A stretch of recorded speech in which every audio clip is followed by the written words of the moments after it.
What's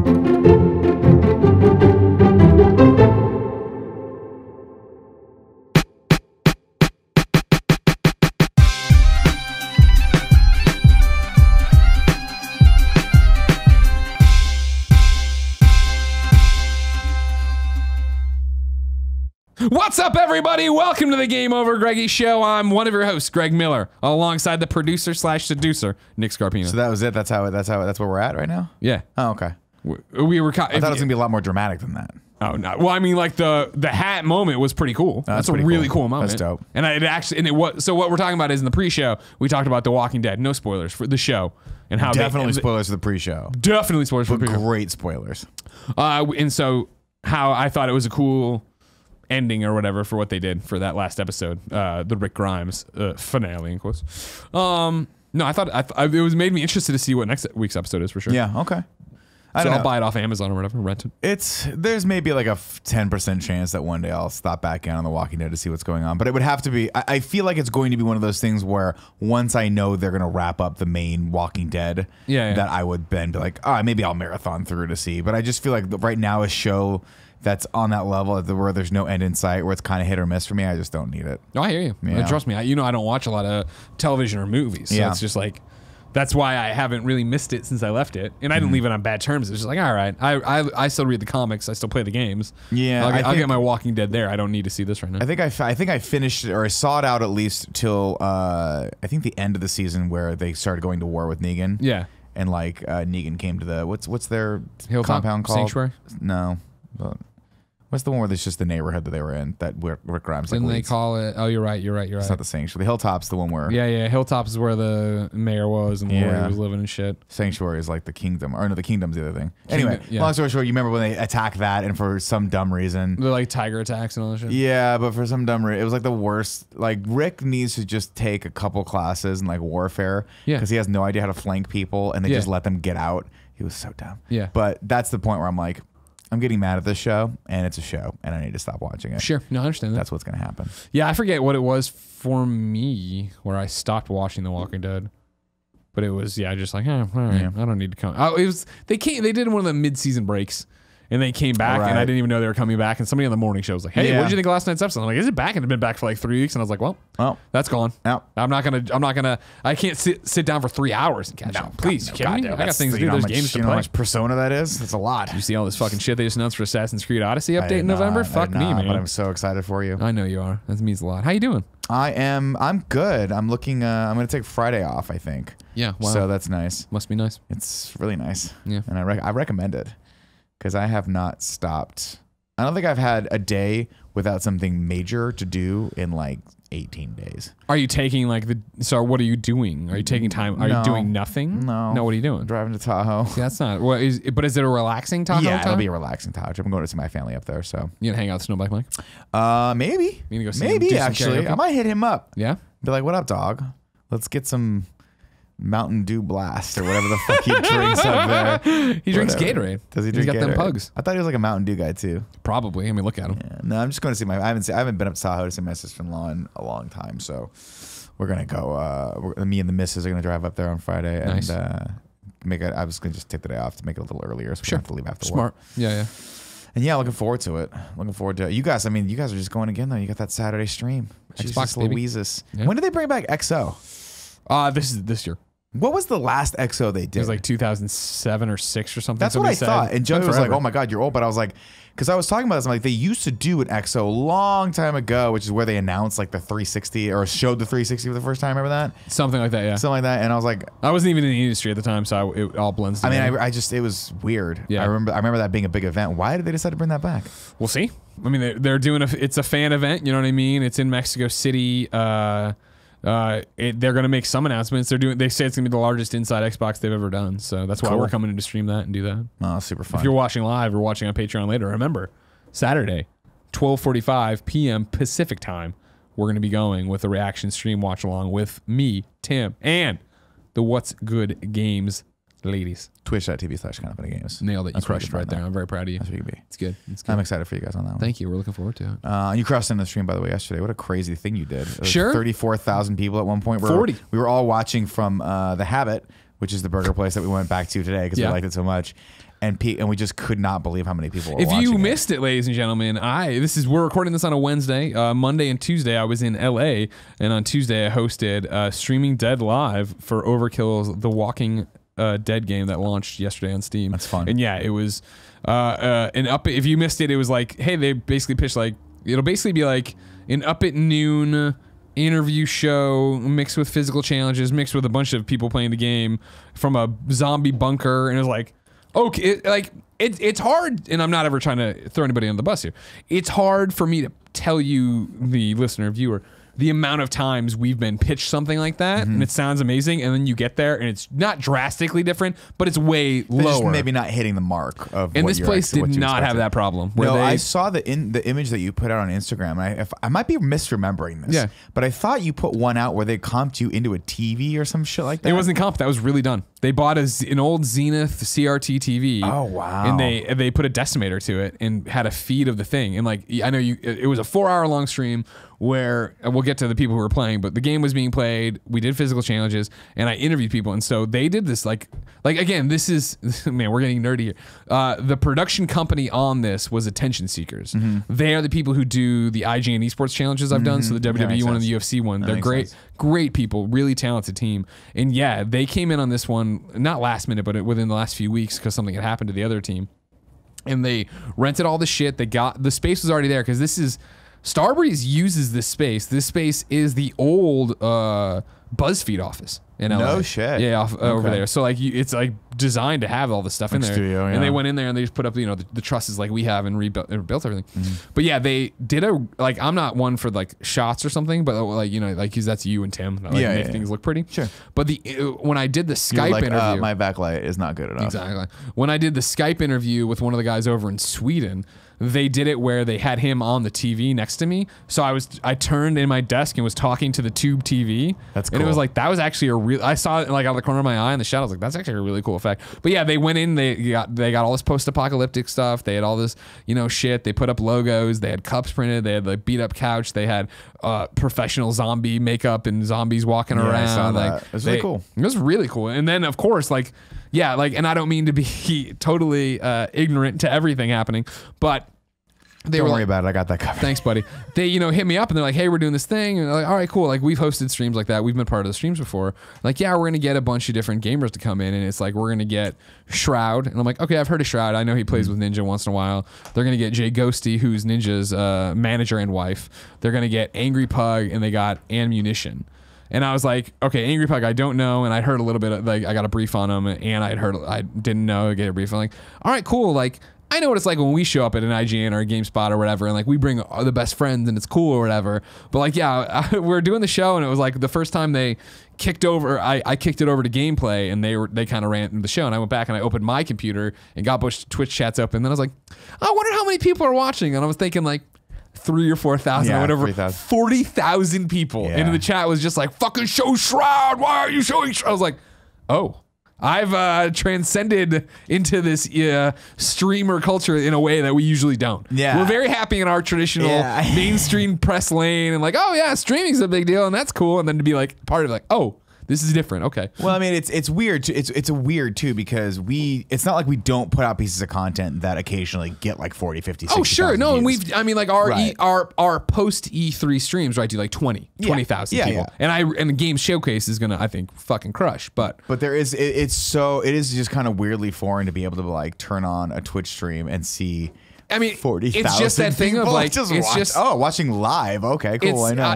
If they hadn't been there, right, I would have brought a couple hundred kind of funny best friends over, and then it would have just been Overkill Walking Dead fans, right? Like that's the thing of like, and even if we go somewhere else, it's like, oh, we'll bring maybe a couple hundred, 1,000 if we're right after the fact in terms of live, and then you get there, you're like, oh, okay, well, fuck, no. Yeah. And then granted, that's the power of having a destination audience, right? Yeah. If we only existed on Twitch, it'd be easier to activate people to go see those places. Oh, of course. Whereas we're like, all right, cool. Like right now, a bunch of people are watching live on patreon.com/kindoffunny for $1. With all due respect to those people, you're the same people watching live every time. You know what I mean? We see DJ Kento in there every time because he's Charles there. Jacobson. Arvel is in there. I think he just went to bed actually before we went live. Probably because I was like, it's 3 o'clock in the morning. Mark, right? Like we see the same people over and over again. And then there's the people who only listen to it as an audio podcast, people who only watch it as a YouTube video. No, it makes total sense. And this is what I tell, like, I've had a couple comedians like approach me like, hey, how come you're not leveraging like this following that you have on Twitter and Instagram for stand-up? And I'm like, well, I do, but you have to also understand that I'm not known as a stand-up comedian, and people don't follow me because they want to come out to live things and see live comedy. They follow me because they like the content that I make. So not that they won't come out, but just temper the expectation of what that's going to be like when I go to promote a show, because these people don't like a lot. It's not like I have a ton of people in San Francisco specifically who follow me specifically to come out to live comedy. Right. It's different audiences for different things. Not to say that like when I tweet out, people don't come out. It's awesome when you guys do. It's fucking amazing. And I love seeing everyone live, but I completely understand if you're like, dude, I live in London. I'm not gonna be able to make a show that you promoted yesterday. Yeah, it's not gonna happen. But yeah, it's cool. How was, did you get a chance to actually hang out with Shroud and Ninja? Oh, Ninja wasn't there. It was just Shroud. No, it was Shroud, Jay Ghosty, Jess. Because Shroud's like he's like one of the top tier PUBG guys, right? Maybe Fortnite guys now. I mean, I asked him. I was talking. Well, like I was like the idiot who's just like, all right. So what do you guys like? Well, I know Shroud plays a lot with Dr. Disrespect. Counter Strike like, is it Counter Strike? Because I know. Well, Andy was like CSGO. Watching Disrespect, and then someone mentioned Shroud, and I was like, oh, Shroud. Because you know how I need everything in its place of hierarchy, and if I like someone, I just like to assume they're the best. Yeah. But Andy was like, no, Shroud's actually a better player than Disrespect. Oh, I guess with all due respect to Doc, I think a lot of people are way better. Yeah, that's the thing is like. Doc is really popular because he's funny as fuck, and he does awesome, cool thing. He's got a bit, he's got a character. You know what I mean? He's always playing a heel, like when I'm fucking playing heel Greg and yelling around about stuff or whatever. I mean, I got to hang out with him enough as you do with anybody on a job. It was cool. Did you tell them to just occasionally? What is that called when they send all their viewers raid. over? Yeah, can you tell them to just raid us every day? No, instead I did that live where I was like, stop. I see a lot of you want Shroud. Just go to Kind of Funny Games. That's great. We need you far more than they do. That's great. That's perfect. No, it was because I mean, like it was one of those things that was a cool event on a lot of levels in terms of it was one of those. I appreciate who we are, the inroads we've made for people to know who we are and to come to us with the right projects. Yeah. And this was like, I think one of the most, hey, this is a thing designed for Greg Miller to host, where it's like, we need you to act like you're in a bunker and you've been there for a while and have a dialogue with this zombie named that I started calling Ed. Yeah. You know, have a running bit with him. We want you to do these goofy physical challenges and make it. It was, hey, ad lib for 4 hours. Sure. And you can curse. And I was like, all right, cool. And the cursing is a bit of putting money in the change jar and shit. I'm like, I've got this in spades. Do you feel like the 4-hour stream we did for IGN followed by the 24-hour stream for Extra Life really kind of was nice to shake the rust off? It broke me in. You know what I mean? It really got me. It really got me in there. Dude, it was so funny last night when I got out of it because it was just like, I am the most tired I've ever been. Yeah, you know I don't doubt it. And it's just like, fuck. And it's like, why? And I'm like, oh, right. We didn't have a weekend. We streamed for 24 hours. Yeah. We did the IGN thing. That's happening. 2 weekends. What was the weekend before that? I forget. Canada. We went and did EGLX. Yeah. So that's why I was trying to explain to Joe, I'm like, I have not been this tired in a very long time. Yeah. And I calculated, I was like, I think it's been 18 days since I've had like a full nothing to do day off. Yeah. Because, and I'm not complaining at all. Like, all this stuff was super great. Yeah. But it's one of those things where I'm like, I just have to remind myself, like, I get really bitchy when I don't have days off. So that's why I'm carving out Friday for myself. I'm like, that I've identified it. I was all going to take half a day. This is going to be great. And then I'll have a nice full weekend and come in next week fresh. But yeah, it's hard to say no to the stuff though. Because Canada was a blast. Oh yeah. We got, for those of you who don't know, Greg and I went to Canada for EGLX and we had a great time roaming around the show floor, basically knowing everyone as Ghostbusters. Sure. And then we got blasted on hot toddies. The first night, which is great. And the next night I got blasted on fucking like super sugary drinks. Yeah. I forget what they were. But that was super fun. I forget who it was, but one of the best friends she got it and she's like, oh, this is way stronger. And you're like, oh, what is it? And like you couldn't even taste the alcohol in any of them. I was fucking going to town. I was gonzo. Yeah. So yeah. Yeah, then it was the thing. It was funny. No, wait, it was the showcase, obviously. You know what I mean? Coming up so quickly. And sitting there and I was running through the schedule and I'm looking at the thing and it's just like, oh fuck, we were trying to get assets for the showcase on Monday of this week, or like, so the upcoming one, the Monday after we record this. And then I looked at the calendar and I'm like, oh right, we're supposed to film the other bits of the showcase a week from Friday, right? So it's Monday assets, Friday. And I'm like, I looked at the schedule and I'm like trying to figure out, and like Tim's on a job where I was on those jobs. I'm like, Tim and I just need to plan the run of show and then write the segments we need to record. And then we want to get other people involved for doing the opening segments. So it's like, oh, Jesus, fuck. And I hit him up. I'm like, do you want to come over? This is when I was gone because we've just been hitting around. Do you want to come over on Thursday and Jen will cook and Gia can hang out with her and then you and I can sit? And he's like, I'd love that, but I'm in New York. Fuck, right? And so it's like, what if we did it Saturday? And Jen and I had already had the conversation of like, listen, the next 3 months are fucked. And this is like starting in October, right? Of like, we can't do anything anymore. Like we can't, if we have a free day, let's just be together. Let's not do it. Otherwise it's going to get awkward. Not awkward, but like, right. And so I hit her up and it was already XO18 or whatever. So we're already doing the Xbox thing. I'm like, hey, can we do it Saturday? And she's like, listen, you got to make this showcase go. You got to make this thing. I understand. Go do your thing. You know what I mean? Like, so like Tim and I are going to come in early on Saturday here to do the showcase stuff and get it ready to then do the showcase, or to then do the Xbox showcase, to then do the post show, to then go the fuck home and do it. But be ready in the place we need to be for Friday. I mean, I would say to you, I mean, obviously we want to knock the showcase out of the park. Obviously it's a passion project for all of us here, but I would say, you know, feel free to like, you can pare it down accordingly if you feel like it's going to be too crazy, but it's not even crazy. It's just, because I don't think the actual production of it's going to be nuts. Not at all. I think mostly it's just an opportunity to really evangelize and be cheerleaders for a lot of cool games that you guys like. Everything else we can kind of scale. Even if I mean, honestly, if we had to, we could go outside and shoot intros and outros on a thing with the backdrop of San Francisco. It's not any of that. It's just the time keeps on slipping. Which way?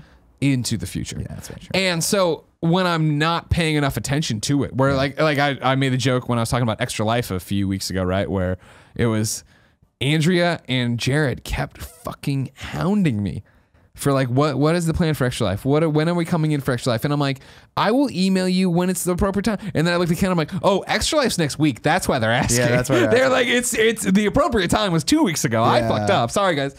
Here's what the plan is. And that's the thing, is that the deadlines just keep sneaking up. And this is I feel like you and Tim need to just book everyone else for your shows in the next couple weeks. Yeah. And just stay off all of them.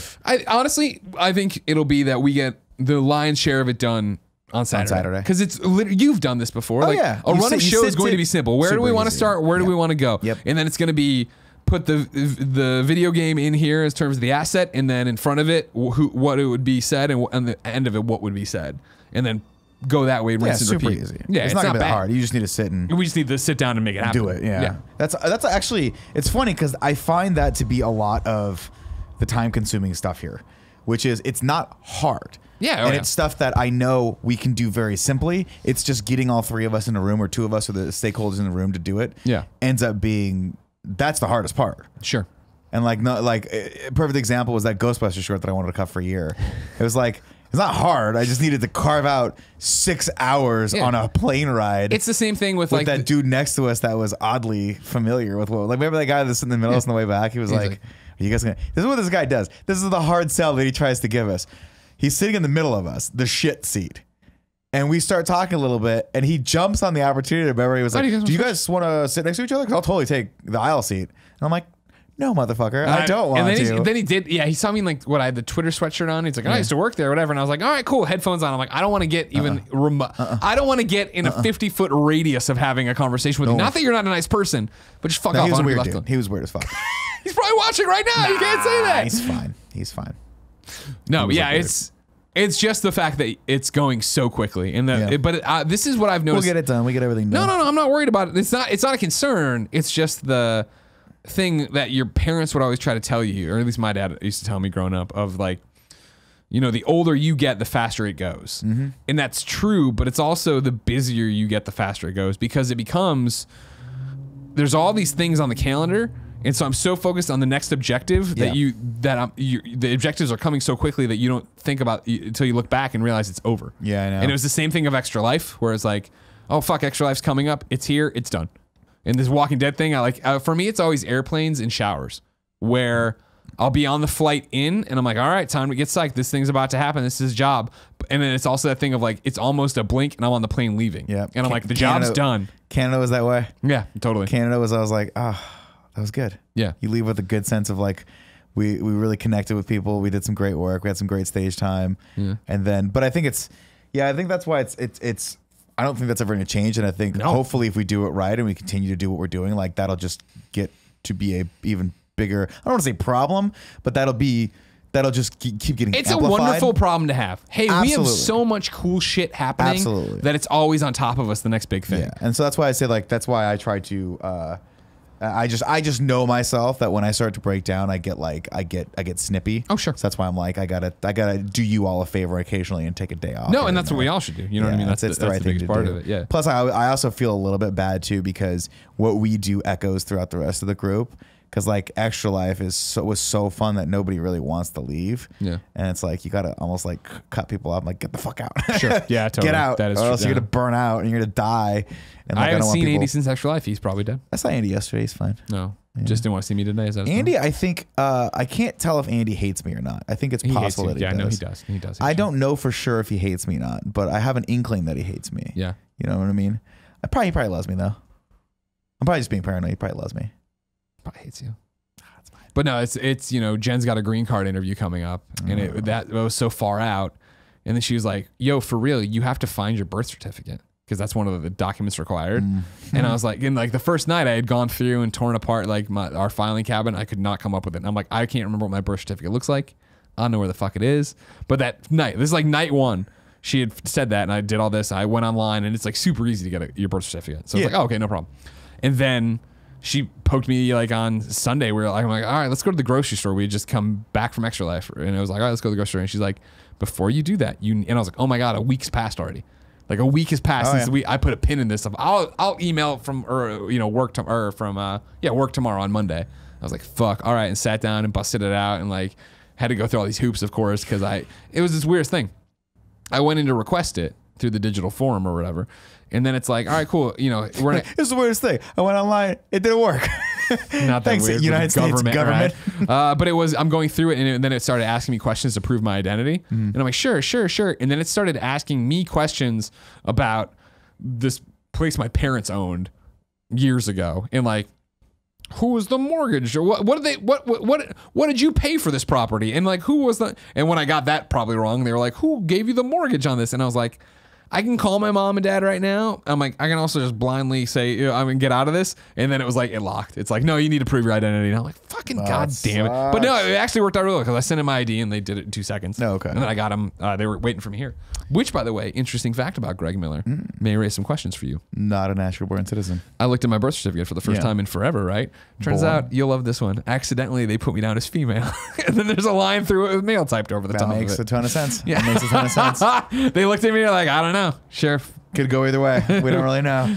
I have to do that thing. Well, I'm up against a similar thing in similar vein. Not as cataclysmic if I don't get it done, but I've got to re-register my car. Yeah. Got to get the smog check now, which is another fun thing that California makes you do. Also, got to renew my license and got to go in to renew my license because I got to get the license that allows me to get on planes with it. Oh, right. They changed the shit, right? Fucking money grabbing sons of bitches. Did we not make I fucking voted to legalize marijuana so they'd get off my back with all these fucking extra stupid shit that we got to do. And now we're not giving them enough money. Wait, real quick. You voted for marijuana? And in my brain, the taxes it's all related. Making a lot more money for California. Gotcha. But now they want me to go in and get this new ID. And I'm like, what? I don't understand because my ID that I've been using for 38 years to get on fucking planes is not good enough. You got to have this other. Now there's one that, and they're so smart at creating a fucking competition and they know my brain. I got to be a competitor, right? One says non-federal ID thing. The other one says like dope and has a bear on it. And that's one that gets you on a plane. And they know I like the fucking bear. So now I got to go in and get that. It's annoying. And by the way, are we one of the states that this mattered? Or yeah, okay, so all of us have to have them by 2020, basically. Unless you, so the way I understand it is, in California, if you don't get one of these IDs by maybe it's 2019, they will not let you on a plane in California unless you have a passport with you. Which one could say just bring your passport, but my passport's so nice and so like well kept that I don't want to start ruining it by taking it on the myriad of plane flights that we have to have. See, that was my thing a long time ago. 6 years. An ex wanted to get me passport like covers. Protector. And I was like, no, I want it beaten in. I want to look like it's well worn and traveled. You want to look like a CIA agent in like they have the Middle nice East stuff too. Yeah, but even it's like worn enough. But nobody stamps anymore. No, nobody stamps anymore. Oh, they do occasionally. You get a stamp here and there. I had a few stamps. I have a few, but I mean, for as much as I actually do international, I can't stamp and shit. You know what I always wanted? What? And tell me you don't want this. Tell me you don't want this one. Sure, tell me. You know when they open up the suitcase and like the Born Identity and they've got like different currencies and different passports? Yeah. I've always wanted a suitcase like that. I don't want to use it for anything nefarious. I just think it'd be cool. I think Back to the Future, right? When Doc opens it up and he goes through and he's got all the different money. The coins. That was pretty cool too. Because that wasn't one thing you wonder. Like everyone's like, oh, I'd totally go back in the past. I was like, what are you going to pay? How are you going to pay for anything? Yeah. Dollars are different. Yeah. You're going to end up on the street corner hooking, trying to get a couple bucks just to pay for a cup of Joe. That's true. Depression era. True. You know? Yeah, totally. It's brutal. Go back and play the stock market though, and then come back and get that money, and then go back. It's like, you know. Oh, absolutely. I'm just thinking, you'd have to bring gold. You have to bring a gold bar with you because you can't bring 100 from now. They're like, what the fuck is this future money? Yeah, no, you can't. It's do stupid. Money was it was like bigger back then, from what I understand. It was like 8 times the size. For what we see in movies, yeah. For what we see in movies, money was bigger. That's what we're basing everything on. Money was bigger. Of course. Pinstripes on suits were bigger. That was huge. Hats were bigger. Huge. You kidding me? Oh man, it was crazy. Yeah, it was nuts. The one thing about being on that Walking Dead shoot that I thought was cool was, again, I always appreciate when we have a little bit of a glimpse of what our future might be like, of being in a giant space that they've converted into like all this different stuff. So nice. You know what I mean? I was like, like different trusses and different sets, and like, us getting down there one day and doing that, having Matt build out like a bunch of different little things. Oh God, I want it so bad. I think about it, especially as we, when I come, like, it's not a knock against anyone here.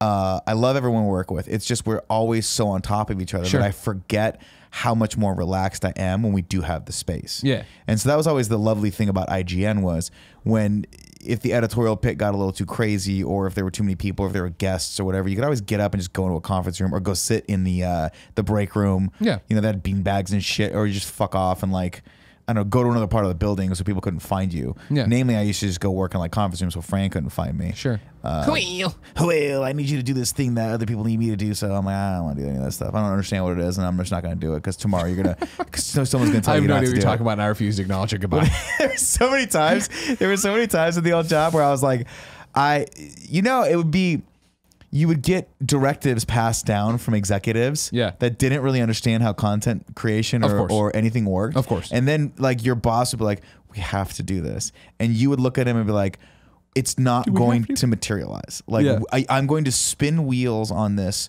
for a week, try to get stakeholders involved, try to get everyone to buy in on this. And then the bottom's going to drop out. And that was like every sales deal from like 05 to like 2010. Yeah. Oh, we got this great idea. 3D. Look, that's not, again, it's not physically possible to broadcast 3D and have people see it on their screens. Yeah, but what if it could be? I'm like, do you have $6 billion to upgrade the infrastructure of the internet and everyone's TV? Stupid shit like that. So there was always those moments where I'm like, I just learned. I'm like, just avoid. Yeah. I see the look. I avoid. Get out of there. That was it. Yeah. Gonzo. Yeah. It was weird going back to IGN though. Yeah, that was your first time in forever when we went back into that Taco Bell stream, right? I think that was my first time stepping foot in the building in 3 years. Yeah. And it was weird to see Zach Ryan sitting at my old desk. I had hired him in before I left, and now he's like he's like my old job. Yeah. I hired him in as a producer. But now you're stealing the jean jacket look from him, so you're winning. Well, he stole the, hey, I'm going to be broodingly good looking and tall look from me. That's true. So I was like, that's true. Well, go fuck yourself. Then I'll take the jean jacket look and we'll call a spade a spade. You know? Yeah. Except he actually has the shoulders to fill out the jean jacket. Mine just kind of like dips down here like a sad sack of potatoes. Wow. But actually, it was nice because the jacket's a little oversized, and last night I went to a show and it was cold as fuck. Yeah. So I just threw a sweatshirt underneath and called it a day. I am vagabond look. Hurting. I want you to know, like every wheel's turning. I've looked at my phone a couple of times. One of the guys from the Walking Dead media team or whatever that had brought, not the Walking Dead, but the project that had brought me on, his sister is a comedian and she's pretty well known. Okay. And I Googled her and I was like, oh yeah, I've seen her on, and I can't remember anything about her other than she works with Amy Schumer a lot. She works with Amy Schumer a lot. Is she like in her movies or is she a stand-up? That I don't know. She's a stand-up. Yeah, I don't know if she's in movies. Yeah, I don't know Amy. I wouldn't. Nothing's. I'll try to get back. I'll try to figure it out for you. But that was it. That's all I had from that on that front. That's all I have for that. That's all I have to say about that. That's all I have to say about that. Watched The Chilling Adventures of Sabrina. Yeah. And was blown away when by episode 3 it didn't. Usually I'm really fast on the uptick where it was like, oh, that's an actor from so and so, so and so. Didn't immediately put it together. Bronson Pinchot is in The Chilling Adventures of Sabrina. Oh yeah. And I'm like, is that motherfucking Balky Bartokomous? Balky right there. Is that Balky? Yeah. I haven't seen him since from the role that he popped in on Beverly Hills Cop. That was the last time I remember seeing him. I think I think Perfect Strangers might have been after that, actually. It's possible. And again, he was on Lois and Clark. Was he? The New Adventures of Superman. Oh. He was the prankster or the toy man? I forget. I think prankster. He's one of those guys that I'd love to sit in a room with and be like, what was your life like before and then after Perfect Strangers? Sure. Because that show was a minute. You know what I mean? It was like a second in our collective TGIF, man. Watching habits. Yeah. It was beautiful. I feel like we're getting farther away on this table from each other. But we should have done it quietly and seen if we would have picked up on it. We're just out of we're on the walls. Yeah. No, my chilling adventure with Sabrina, the Teenage Witch, goes like this. Yeah. Jen had started watching it while she was working. Oh. She's like, it's all right. I keep it on the background. I'm not in love with it. I'm like, all right, good feedback. Everybody else is like, it's great. I'm like, okay, interesting. And then I came home one night and she was watching it. And I was like, oh, okay. And I did some work while she was doing some work. And then I was paying attention and a bunch of crazy shit happened. And then it ended. And it was like, all right, cool. Here's the trailer for the next thing. And I was like, oh, I started with the finale of this show. Oh, okay, yeah. cool. Okay. All right, now I know how it ends. It's great. It was decent. Yeah. It was decent. I think the show is Did you ever watch Haunting of Hill House? No, I did not. I might watch that next. I got to watch the next thing. Here's what happened. Tell me what happened, Nick. When I get worn down, I look for comforting things. Yeah. Things that are familiar, things that I don't necessarily want to think about, that I can either watch or eat or interact with, right? Sure. Comfort food. You got the comfort food, but comfort food going further, like the comfort shows that you watch, of course. So really tired yesterday. Starting to feel a little sick, right? Getting the headachiness. Get out of here. Starting to feel the weirdness, and I'm like, I'm gonna go home. I just shut my computer. I'm like, I'm going. This is my body's way of saying, hey, turn it off, bitch. You hear that knock on your door? That's Dr. Shingles. Oh yeah. Okay. That's the herpes. No, I just didn't want to get sick for this weekend, so I was like, I'm gonna go home. And I got the show tonight. I had a show at Maggie McGarry's last night, and did they talk about me? That's where I debuted my act, you know. They did. Well, they put your picture up. Oh, nice. Yeah, one of the caricatures in the back. Yeah, I got them to do that for you. You look like a totally different person. Yeah, sure. It's you. I assure you. The artist is just. You look like it's John Lovitz. You look like a lot like Elvira, Mistress of the Dark, but it's you. I guarantee it. So I went home last night, and Dee was like, "Do you want to start watching something new? Like, you want to watch me?" I was like, "Honestly, I started watching Blade like 3 days ago, and I really just want to eat a burrito and watch Blade. Like, I want to get warm. I want to put like 3 blankets on my old ass and have it." And she brought me a burrito home, and I was like, "Can we just watch Blade?" And she's like, "Yeah, you can watch Blade if you want." And man, I love Blade. Yeah. And then I got home from the comedy, the show at like 10:15 at night. Yeah. And I was like, "Am I gonna do it? Am I gonna fucking start Blade 2, Doggy Dog?" Hell yeah, Doggy Dog. You want to party? And I watched the whole thing. And now, guess what tonight is? Blade 3. Blade 3. Trilogy. That's what's happening. Yeah. Man, I'll tell you what though. I made a bold proclamation the other day on the morning show. I said, you know what? I don't really like Guillermo del Toro movies that much. I like Guillermo del Toro. I like what he does. Sure. I've just never seen a Guillermo del Toro movie that really specifically vibes with me, where I'm like, wow, that blew me away. Pan's Labyrinth was good. Shape of Water was good. Good movies, but just never like. He's not the standout director that I think I should think he is. Then I remember that he did Blade 2, and I was like, motherfuck, man, this movie's good. He's got it. He's still got it. Yeah, it's good. Haunting of Hill House. Yeah. Should I start it tonight? Yeah. Is it that good? I think so. But I mean, like, what I was going to jump to is episode 6. And granted, you don't have you should watch it and get it in context and yada yada. If you never want to watch the show, start with episode 6. Well, just because you'll enjoy the technical aspect of it, because the director put out a tweet storm about it, explaining it, and it's been lauded as like one of the best, tweet hours of ever. television. Not the tweet storm, the episode is because it's like a technical marvel of like they do it. It's filmed to seem like one continuous shot, but it's really like.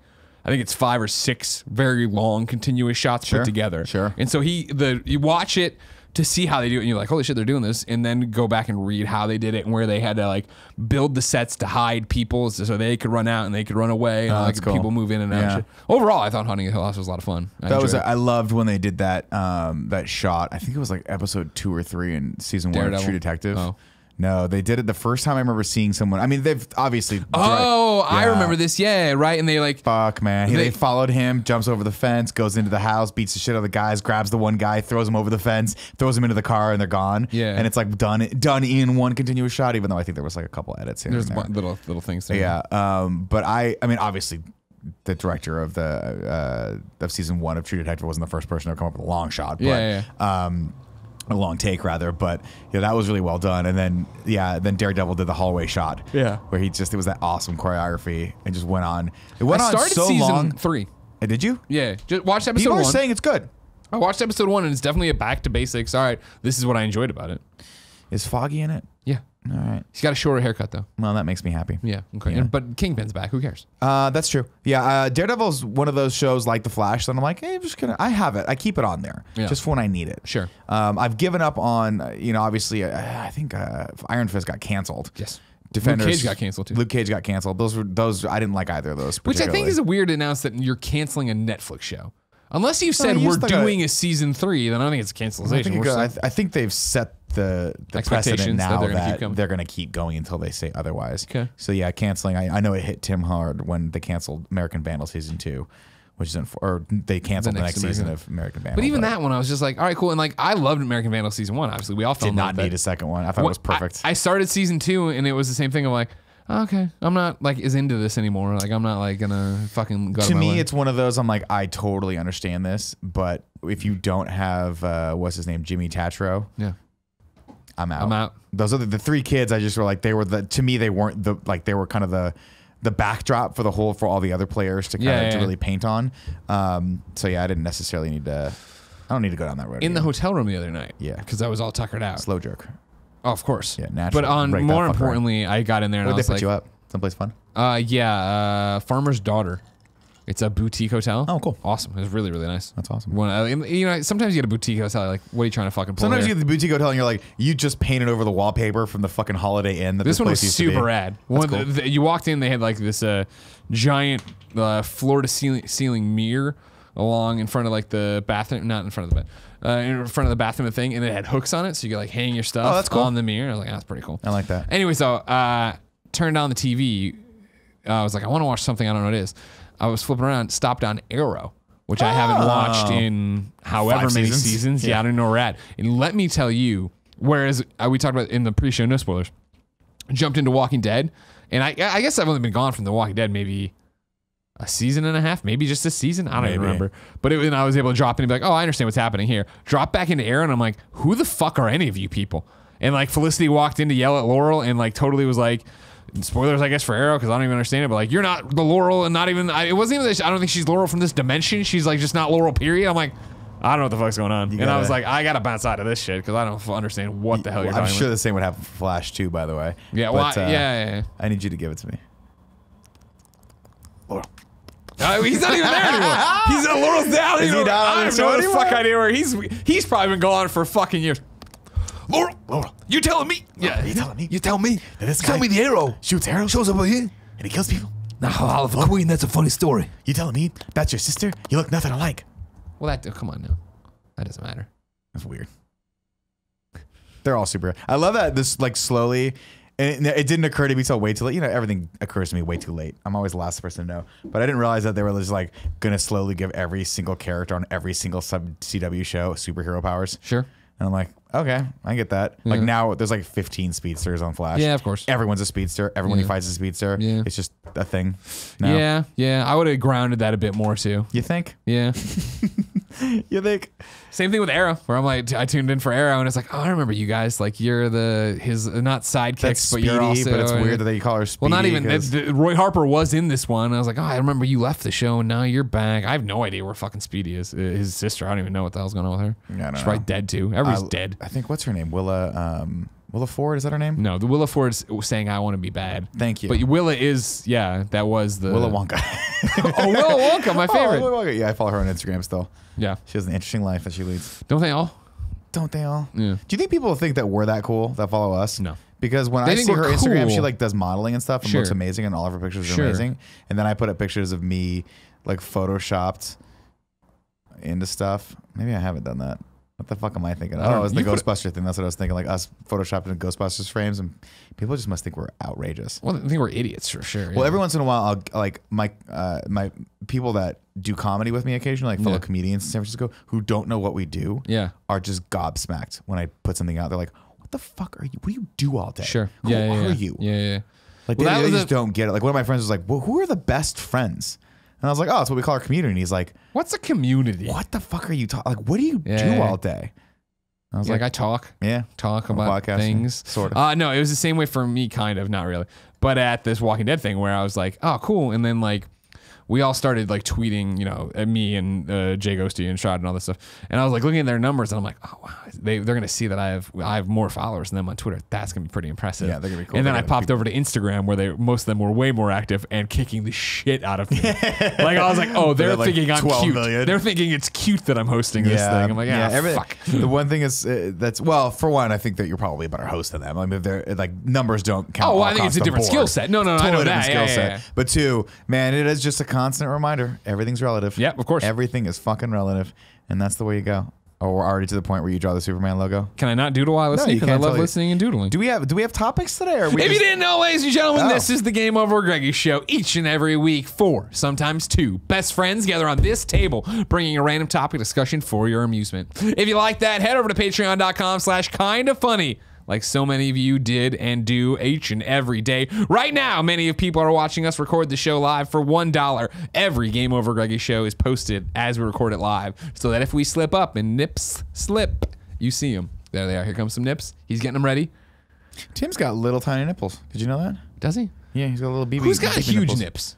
I in have our crew, moderately large nipples. Yeah, mine look like yours. They're just normal. But I have Andrew Reiner from Game Informer accused me of having small nipples as well, and I'm like, I guess they're not impressive. Normal size nipples. Yeah, there's normal random ass nipples. You can also get the show ad-free on patreon.com/kindafunny. You can catch the pre and post show either live or as the video version we post every Friday, along with the MP3 early access. Doesn't have the thing, whatever. No ads. If you don't want to give us any money, you don't have to give us any money. You can get the show free on youtube.com/kindafunny and audio services everywhere the following Friday, 1 week after it's up on Patreon.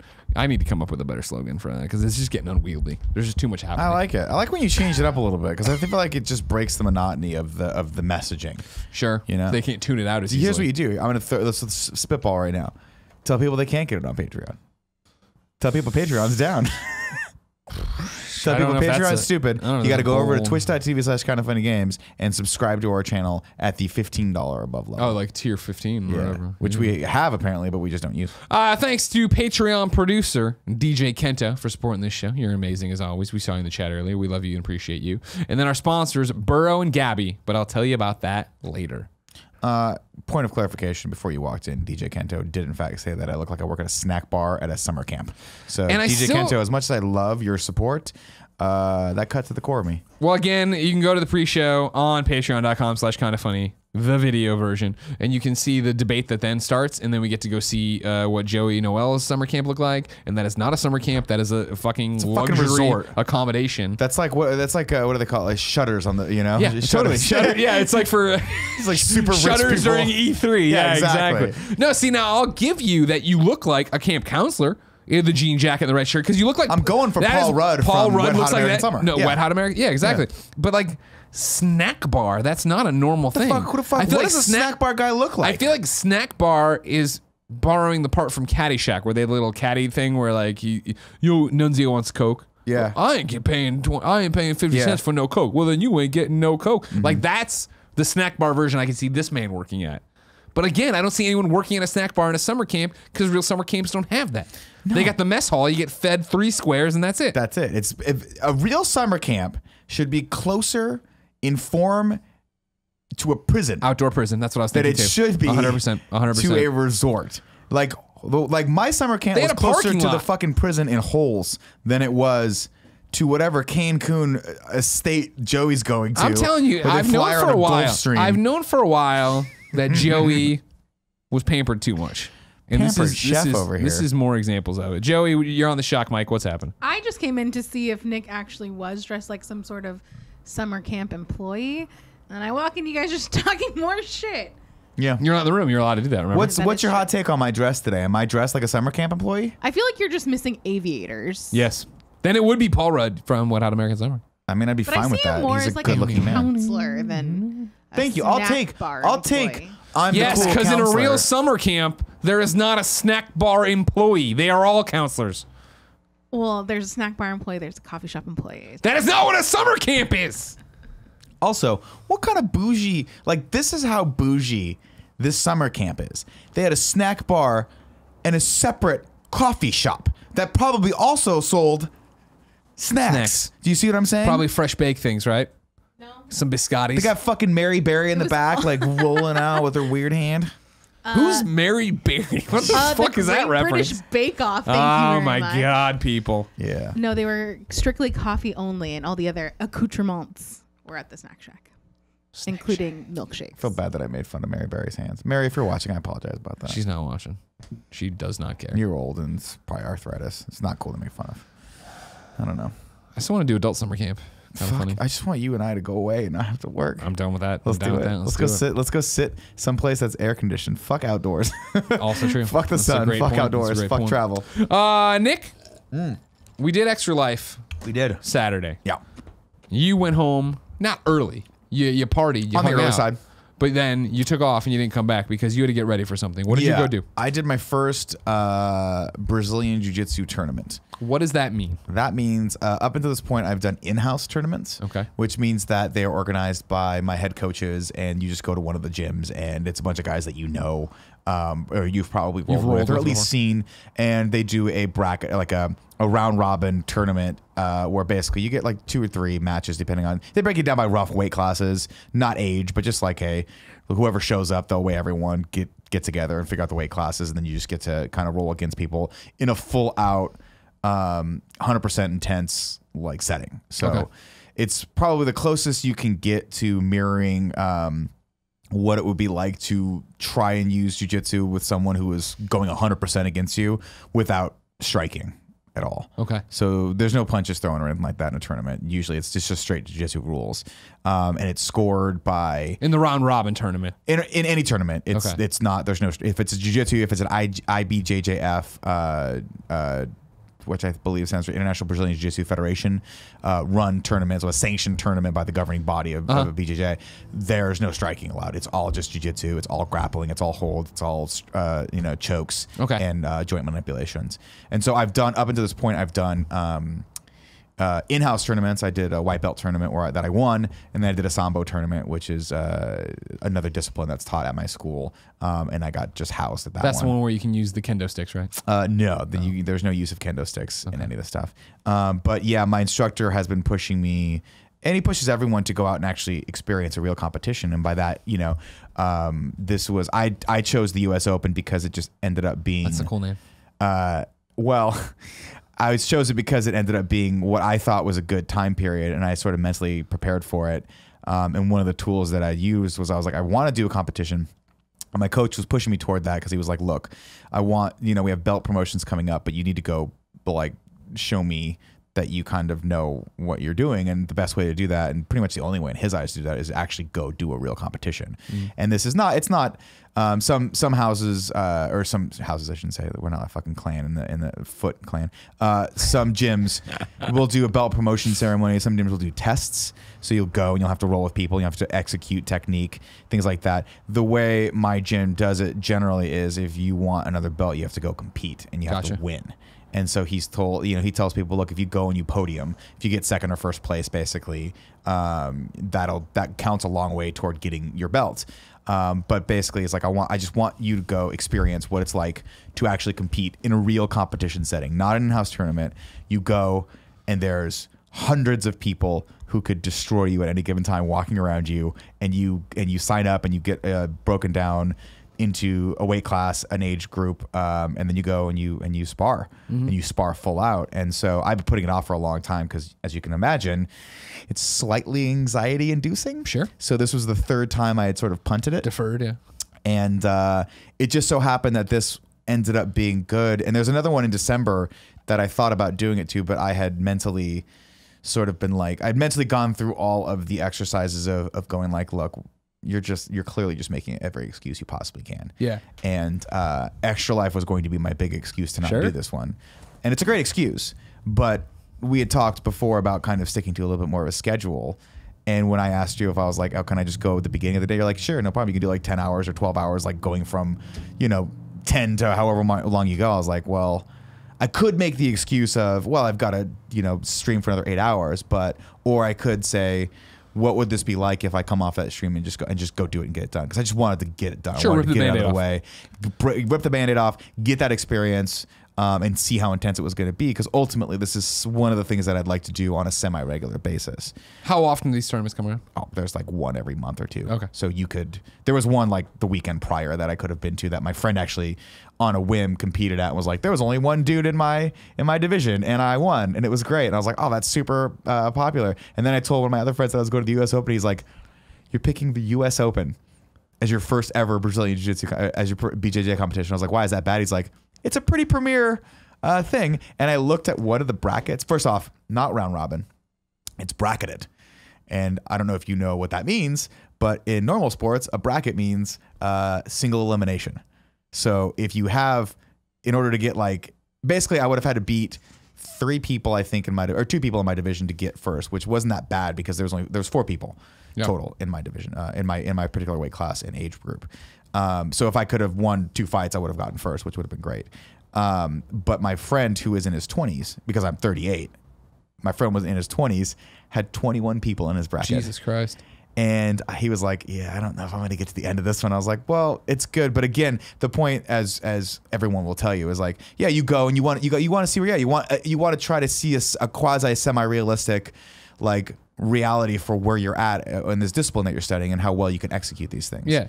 And so it was super intimidating. Where was it? It was down at Cow Palace. It was at the Cow Palace? Yeah, huge. Was it like, so you were the center area of the Cow Palace? Just one ring? No, it's 6 rings. Okay, so the way they break it out is it's sort of similar to like if you're looking at these, there's mats like this. Yeah. Another room, like a 6-pack of mats basically. Okay. And you're here. But the way it works is you get there, you register. So you go in and say, I'm here, and they give you the ID. And then you have a time period roughly of when you're supposed to go weigh in. And the hard thing about the US Open is you have to weigh in right before your first fight. So you don't have a chance to like other tournaments will allow you to weigh in like the day before, so you can cut weight a little bit and then rehydrate, which I'm a white belt, so that's not something that I'm interested in doing necessarily. Yeah. Which ended up, I think, being one of my ultimate downfalls of this one, was that I was too watery. Well, no, I was trying to figure out which weight class to put myself in. And currently, when I signed up for the tournament, I'm a little heavier now because Extra Life puts on a couple lbs. But when I signed up for the tournament, I was 182 pounds. And the threshold for the cutoff of the weight class below where I ended up signing up for was 181.5. Okay. Now, that's easy. That would have actually not been terrible for me to lose. I could easily lose a couple pounds, but just by, either dehydrating myself a little bit or fasting a little bit. But the problem is you have to weigh in with your gi, and the gi is about 4 pounds. Yeah. And so I was like, do I want to lose 6 pounds in a week with Extra Life coming up, with this IGN stream coming up, with all of these fun things coming up? You knew there'd be Taco Bell. I'm like, there's going to be Taco Bell at not 1 but 2 streams probably, because I figured at some point someone would get Taco Bell for Extra Life, and I was wrong, but we got pizza. I don't think we have to. Oh, I wasn't here when we got that. Did Taco Bell roll through? I thought we ate Taco Bell. We got it for. No, I definitely ate Taco Bell here. Did you? Yeah, cheesy gordita crunch. I remember. So I made a call to. I said, "Fuck it." It was early. It was before you got here. That's when it was. So I made a call to put myself in the higher weight class. Okay. Which was 181 to 195, and when I weighed in with my gi on, I weighed 184 pounds. And all I would have had to lose was 2.5 pounds to have been at the top of the weight class below me. And the first guy that I fought. Now, granted, everything was amplified by the fact that I was super intimidated by this whole event. Sure. This is my first competition, and everyone's are the stands like packed? No. Okay. No, the stands are relatively empty. It's mostly just competitors and like your family would come to watch. Did your wife come? No, she didn't. I didn't want her. I was like, you stay home. Because I didn't know how long it was going to take. And actually, my expectation was correct because it ended up taking me like 4 more hours than I thought it was going to take. And I didn't want her to, I was like, you just stay home. I'll deal with this. And I had a bunch of people from my gym were there because they were competing as well. So we had like gym buddies. You had people to talk to. Yeah. Like I basically talked like 5 people into competing around the same, like, who were in my weight class, but different times. So we were all going at the same time. And my friend Emily was one of them. Not my weight class, but she competed around the same time. Emily Rajanowski? Yeah, that's her. Yeah, we're very good friends. Blurred Lines. We met on that set. I'm actually Robin Thicke. So the first guy that I saw, like, what happens is you go into this little holding area, and they check your gi to make sure it's regulation, so you're not like it's not too short or whatever, because that can give you it's not made out advantage. of chainmail. Yeah, well, or like they have really weird specifications. Like my friend Nabil, basic, like he went in with his gi, and they were like, you can't wear that because it has contrast stitching, and he was like, what? And they were like, yeah, it's got red stitching, you can't do that. And he was like, okay, that's weird. So we had to borrow someone else's gi, which was strange, and it was super small on him, but they were like, yeah, that works. Then you go and you have to weigh in, and I'm standing behind the 4 guys that are in my division, or in my bracket rather. They're hosses. They're big. Yeah. And looking back on the picture, I have a picture of myself on the podium. They're not that much bigger than me, but in my brain, I'm like, this is Cal Drogo. These guys are fucking huge. These guys are going to destroy me. And the guy I went up against was just I looked at him and I was like, I look like all the leftovers from when God made you. And that's how I felt. And my instructor was like, no, you're just being intimidated by the fact that this is a whole setting. He's like, you got this. Go in there with confidence. Let's go. Like, look, come on. This is going to be great. And I went in there and this guy blasted a double A takedown on me. And it was like, I've never done jiu-jitsu before in my life. So it was like, ding, and he just like, poof, down. I have video of it that I might put up on my Instagram. Oh, wow. It's violent. Yeah. I look like Let me see. Just show me right now. You want to show this? Yeah. No, not you don't have to show them. I'd like to see it. Sure. If you're fine with that. Yeah, I don't care. It's a good step towards you putting on Instagram. Yeah. I'll put it on Instagram. I don't mind. I'm not embarrassed by it. But is it literally like bell ring? Here. So you see him throwing me around like I don't weigh anything? Yeah. Oh, yeah. Oh, there's the throws. Yeah. The throws are starting right now. And there's the light takedown. Yeah. He's starting. Oh, now he's got you up. Now he's got you down. Yeah. Yeah. Didn't go well. Yeah, it's not terrible. It's like this is not what I thought I was getting. I thought it was going to be like he just walks up and just burn. No. I did well. I ended up losing my first round. And this guy that beat me ended up beating beating the next guy out of the next bracket. Gotcha. So in that regard, like he just overpowered me, and he has way better takedown skills and way better wrestling skills than me. But it ended up only being 0-6 the score. So okay. he didn't submit me. Okay. I was able to defend, and I was actually able to get a takedown on him. But I wasn't able to maintain position. So he's a tall guy. That's a tall guy. He's a big dude. Yeah. And I would not be surprised if he weighed in at 195, because he, at one point afterward, I congratulated him. And I did the standard Nick Scarpino thing where I like did it and grabbed his arm, and I was like, Jesus fucking Christ, what are these fucking boulders? I want to check on him. But he's a very nice guy, and I was able to talk to the rest of the guys in the division after we went up to the podium, and it was cool. But it was the most nerve-wracking experience ever. Almost probably worse than the first time I performed like at Cobb's, because I was pretty nervous there, but this was nervous with also the threat of physical violence. Sure. Which was I was like in a different world. I was like losing time. I was like, I know I just had a conversation with someone, but I could not tell you what it was or what's going on. Plus the environment you're in, everyone's dressed the same because they're all in gis. Yeah. And you're hearing the same thing over and over again, which is like the sound of everyone. And so you just like space out for a little bit. It was fucking crazy. It was fucking crazy. And is it that thing where you like kind of like when you do comedy, like how you want to go do it again? Now that you've got that thing out, like it's not kind of. Yeah. I feel there was a little bit of a depression of wow.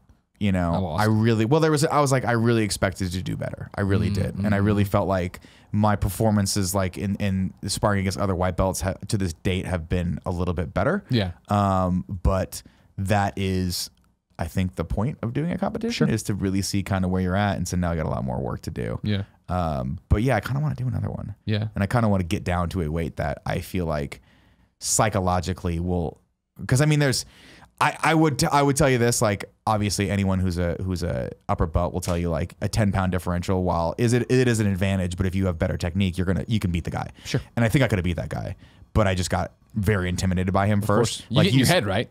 And a perfect example was when he did what wrestlers do, which is they shoot in for a takedown and kind of Goldberg spear you. Oh yeah. And there's a way to do it correctly in jiu-jitsu where you don't dip your head underneath someone's arm because you can easily do chokes. Get him. And I started the choke, and for some dumb reason was like, I don't think I'm going to get this. And I let it go. What I should have done was just gone fucking ham and trying to lock that fucking thing on that guy's neck because he had a big, thick neck, and I could have choked the shit out of it. Sure. But I just remember hearing my instructor's words in the class that I took before. He was like, I don't want you guys going for guillotines because you're allowing, the problem with that is when you go in for a guillotine, you're locked. You can't stuff a takedown because you need your arms for that. So he was like, you're allowing the takedown. You're basically saying like, go ahead and take me down, but you get your leg over and you're just committing to choking him. And I got flustered and just did all the wrong things. And then this guy just crammed me into the fucking mat for like 5 minutes straight. But I was able to get to my feet. I took him down once, couldn't maintain position, so I didn't get any points. And then I also rolled him one time off at a turtle, which people and who do jiu-jitsu will know that. And so I was happy with that because that's something that I'm like, I only do in the gym when I know that someone, it's my size because they can smash down on you. So it was interesting. It was very interesting, and very much glad I did it. A little demoralized by it. It was tough to lose in front of my coach. That was a hard thing too. Sure. Because I feel like when you're doing the in-house tournaments, he's everyone's coach, and so win or lose, it's you're not letting him down. You're not letting him down because you showed up your house down. Yeah, well, yeah, like you show up and you're support. Like the in-house tournaments are great because you pay a little bit of money, you're supporting the gym, and then you get a little experience of kind of experience what that dynamic is. Where someone's gonna, because when you spar, there's kind of when you spar after class, there's sort of an unwritten understanding of like you're gonna go like 80%, maybe 90%. We're not gonna go fucking ham on each other 5 times every day because you might hurt someone. So you hold a little bit back, but with the competition, it's like fucking go as hard as you possibly can. And so that was one of the other key takeaways for me too. Is I was like, I need to train at that level a little bit before going into these competitions. I need to kid myself into thinking that I'm rolling hard when I know I could go to the competition class and train with a select amount of people that are specifically training to compete. Yeah. And I've been avoiding that pain, and so I think that like I just need to amp it up a little bit in the gym. Well, it's cool that you come away more motivated for it. Definitely. I mean, I thought the feeling I was going to have after the tournament was one of satisfaction and like all the anxiety would be gone. Right? I would just feel this calm come over me, and that was not what happened. I was pissed. Yeah. And I was like, I'm glad I went, and I'm definitely glad I did it. Get it out of your system. But to get it out of my system. Get the first one done. But I'm like, I want a fucking rematch. Like I woke up at 4 a.m. thinking about the fight. Yeah. And I had to go outside and watch TV, and I was like, I didn't expect this. I thought it was going to be, oh, that's a relief. Never have to worry about that again. And now I've just thought about it every day since. Sure. Kind of like skydiving. Is that right? Skydiving, I never want to do again. Sure, but you were happy that you did it, right? Happy that I did it. It was fun. I'm glad that's done. That night I slept like a baby. This one was like creeping around in my subconscious of like, and it wasn't like, I don't feel like I got brutalized. It wasn't like a traumatic experience. It was a fuck. You know what it reminded me of? What's that? Fortnite. Here's weird. Sure. It's like being an inexperienced player in Fortnite. You wait in the lobby for a really long time. The game maybe kicks you out, whatever. Finally, you get into a match. It takes you fucking forever to find a gun. You get to a point where you're dead. Yeah. You gotta start the whole fucking thing again. Sure. And that's what this day felt like to me. I was like, oh, it was over in 5 fucking minutes. And I didn't even really like I barely remember what the fucking mat felt like on my bare feet because I was wearing shoes the entire time. I'm like, oh, and then I'm just blasted. And then the guy got another match and he gets the win. And I'm like, I didn't get the fucking win. That sucks. Yeah. It's bullshit. I hear you. But it's all me. Got to train hard. I think that's what it shakes out to when you want to compare it to Fortnite, right? And at least on paper is the idea put more time in.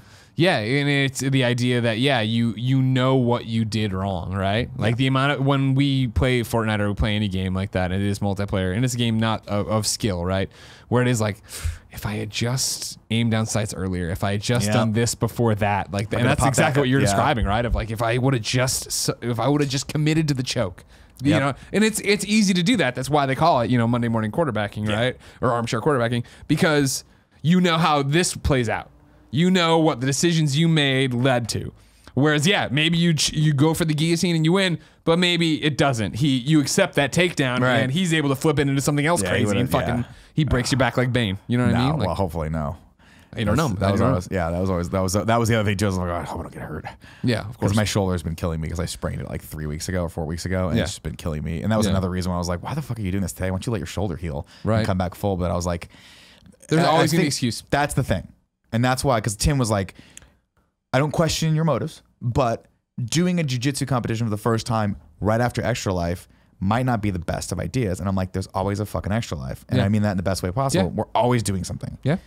Every time I looked, I'm like, the next one's on like December 2nd, and we got the showcase right around the corner. And I'm like, there's going to be something we're going to have to do that day. There's always a reason to punt it. There's always a reason not to. It's for me, it's the same thing with riding the bike to work, where it's just like, oh, well, I got to bring this, or I got to do this, or there's always something I should be taking to work or bringing home from work. And that'll be my, if I don't want to ride, which is the real answer sometimes, right? I'm exhausted because it's been going forever. Yeah. That's the real thing. You just have an honest conversation with yourself of like, why are you really not doing this? Why are you really not wanting to do this? And for me, I have a part of my brain that lets that voice in way too often. Yeah. And so part of it was, I mean, we were talking about this when I was in Canada. I literally signed up for the competition when we landed in Canada. That's how long it took me to figure out that I wanted. That was like, I'm just gonna pull the trigger. And finally, I was going over all 50 ideas of why this was a bad, or all 50 reasons why this is a terrible idea. Timing, I'm in bad shape, my shoulder hurts, haven't trained enough.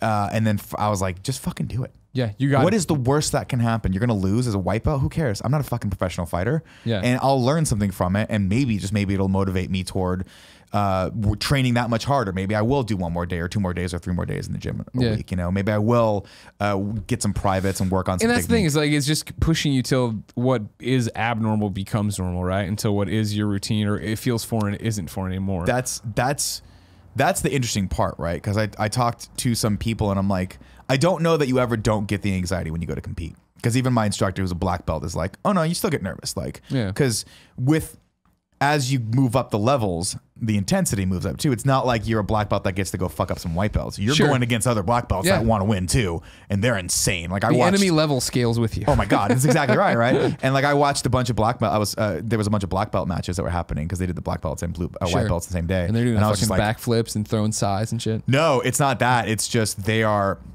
the number one thing that I saw that was I think not eye-opening, I kind of know it, but that was very impressive, was that the upper belts just have, like, you see these guys with gas tanks. It is go, go, go, go, go, go, and they got to go. Yeah. And to put in context, I'm not sure how long they have to do, but black and brown belts, I think, have longer matches.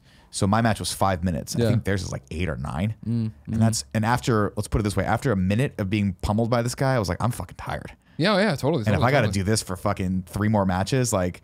My friend Emily put it best. She was, she won her first 2, and then by the 3rd one, I was like, "What was the big deciding factor? Like, why do you think you lost?" She goes, "I was just fucking tired. Yeah, just like my legs were jelly, and I just couldn't think anymore." And that's training. That's just getting in there and putting yourself in that situation. But so I do think you can normalize some of that. Sure. I think you can get to a point where like, this is normal. Oh, of course I'm doing it. There's a competition next month. The question isn't am I doing it? Is of course I'm doing it until otherwise, you know? Yeah. Until you tell yourself otherwise that you're not, until you have to go out of town or something like that. Well, it's just all like you're talking about, like, you know what I mean? Like you don't remember what the mat feels like on your feet, right? Like that's the thing of like getting your at-bats, taking your experience points, getting I noticed something in the hotel room after rehearsal for the Walking Dead thing this week of getting back to it and being like, oh, hey, this is normal. Like, you know what I mean? And I know that sounds weird because we're on camera all the time, but it's such a different thing to host something I've been hired for than what I do here when we just pop over to be on Podcast Beyond or something. You know what I mean? Well, that was the surprising thing about the IGN stream, right? Was that we're sitting there and they're being all professional and we're like, this is weird. Yeah. And of course, we turned it into complete shenanigans. Like people were giving us hand signals, and I was like, "Oransky, what the fuck? What are you saying to me right now? Yeah. Just say it. But it doesn't matter." And that's the thing, right? Of having that ownership and us being able to say that and know that, because like I remember when I first started hosting things outside of the wheelhouse, right? And I can't tell you the project anymore, but when it would be like, man, I'm in a hotel room getting ready, that somebody else made us this thing happen, and I gotta show up tomorrow, and I gotta know people's names, blah blah, and like, you know, showing up on the set for Walking Dead was the complete opposite of that, of course. Like, and then granted, I know the people who are the production team. I've worked with them a bunch. It's kind of like when similar for IGN of like when we would do the first E3s and like you know, Mike would come over to mic me and it'd be like, oh man, this is so weird. And then like, you know, year 4 of that at Comic-Con, whatever, who cares? See, I think I'm still in that area. Sure. Oh yeah, totally. Where I still like, I remember the first few things that we did that you would do a schedule for, and then I would see my name as the host, and I would get super nervous. Like we did the GameStop Expo the first year, and I had to host a Star Trek thing, and I was just like, I'm gonna fuck this up so bad. Yeah. And so I'm still there a little bit where I'm hypercritical of like me being on camera in a hosting or, you know, personality perspective. Sure. But again, that's another perfect example of that, is like just doing the morning show every day beats that out of you. Oh yeah, totally. And in the best possible way, where it's I think the key to success here, and that's the thing with the competitions that a lot of people will tell you, is that repetition is king.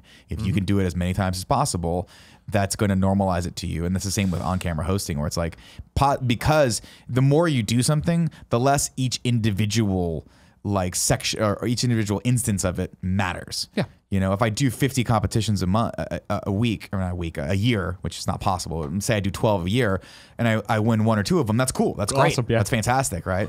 But if I do 1 a year, well, that's a lot more important. Yeah, 100%. Yeah, especially if that one. No, like, I mean, that's what I always equate us to, and kind of funny, where it's the fact that in the first year, 2 years, when the Patreon thing wouldn't post right, and this wouldn't happen, and something we said would go live at a time didn't go live, I'd fucking be furious, and I'd fall, you know, blah blah. It felt a lot more. It felt and now bigger. it's like, well, we put out a jillion pieces of content a week, and we have such a back catalog that now it's established that, hey, we you know, 90% of the time are going to hit what we say we're going to hit, and if we don't, you know, something catastrophic happened, or it was a mess up, or whatever, and it's just like, not to mention that I don't think the same way now, like, you know, on the tarmac taking off to the Walking Dead thing, somebody had posted on Reddit like, oh man, when's Gamescast go live? I guess it probably happened inside of the airport. When's Gamescast go live? And I was like, same time as always, 9 o'clock, unless ... unless something goes wrong and we're getting ready to take off. And I look down and the phone's like, I get my Reddit responses come back up to my threads, and some kid's like, I think something must have gone wrong. And sure enough, I pop in, it's not there.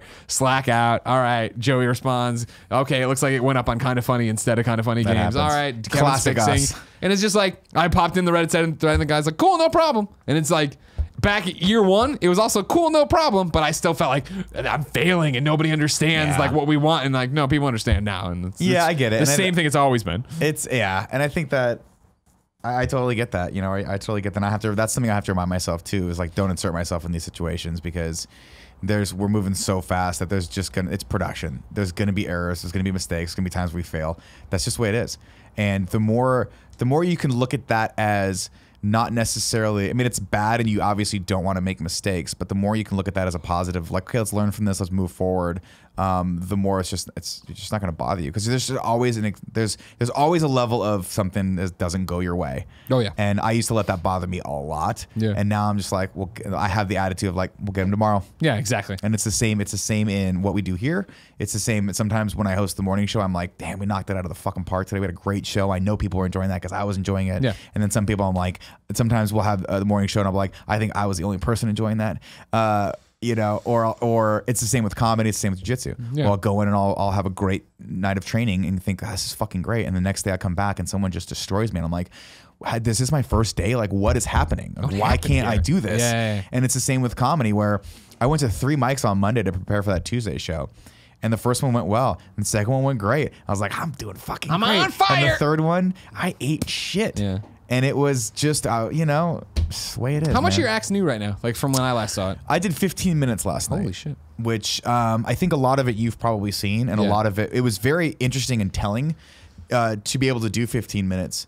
Was, first off, it was cool because you can settle into a groove, and you don't like the nerves of being on stage. You settle in, and you kind of calm down, and you can actually kind of develop that kind of quick relationship with the audience. Talk to the audience, look at the audience. Which is good, except for last night because the lights were so blinding I couldn't see anyone, which I fucking hate when they do that. But that's not the organizer's fault. It's just that's the lights they have there.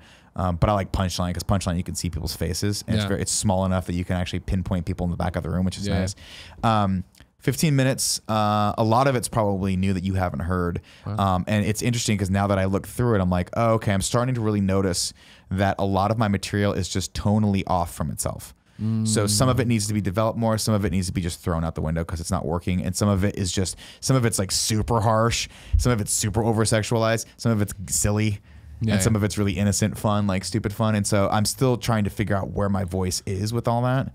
You know, because like the first joke I have is like a misdirection joke, and the next joke I have is like, wow, you're just being really mean toward this particular kid.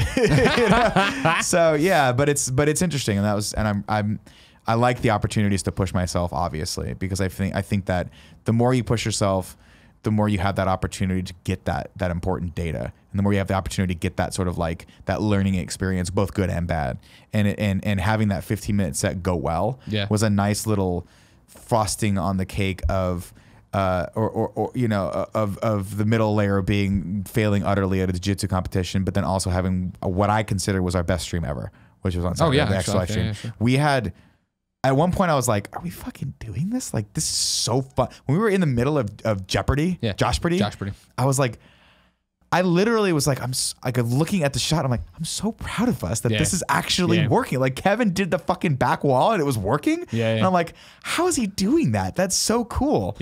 And it was a legitimately great piece of content that was in the middle of 50 other great pieces. Some of it was crazy and not as well thought out, but yeah, we did some great stuff. So I don't know. I guess moral of the story is just keep going, just keep swimming. Keep trucking, as they say. During this break, I'm going to tell you about our sponsors, of course, DJ Kento, Patreon producer. Ding. But also Burrow and Gabby. Let's start with Burrow. Is there anything harder to move than a sofa?